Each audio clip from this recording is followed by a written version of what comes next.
বিএনপির vice chairman Ahmed Azam Khan বলেছেন, একটি দল স্থানীয় নির্বাচন চাইছে, তারাই আবার কিছুদিন আগে বলেছে আগামী রোজার আগে জাতীয় সংসদ নির্বাচন হতে হবে।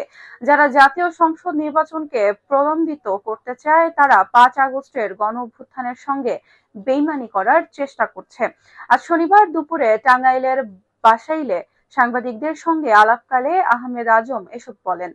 সেখানে তিনি উপজেলা বিএনপির বর্ধিত সভায় যোগ দেন। বিএনপির এই নেতা বলেন, বিগত ফ্যাসিস্ট সরকার গণতন্ত্রের কথা না বলে শুধু উন্নয়নের কথা বলতো। এ সরকারও আগে সংস্কার পরে গণতন্ত্রের কথা বলছে। মানুষের প্রত্যাশা গণতন্ত্রে ফেরত যাওয়া, ন্যায় বিচার পাওয়া, আইনের শাসন প্রতিষ্ঠা করা। জনগণের অধিকার প্রতিষ্ঠা না হওয়া আমরা মাঠে আছি। অন্তর্বর্তীকালীন সরকারের কর্মকাণ্ড নিয়ে সারা দেশে ও আমাদের মধ্যে ধোঁয়াশা সৃষ্টি হয়েছে। দেশে আবার নিত্যপণ্যের দাম বাড়তে শুরু করেছে।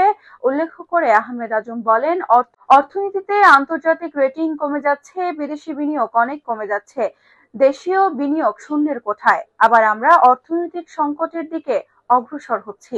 উপজেলা মডেল মসজিদে হলরুমে আয়োজিত বর্ধিত সভায় উপজেলা বিএনপির ভারপ্রাপ্ত সভাপতি মামুন আল জাহাঙ্গীর সভাপতিত্ব করেন।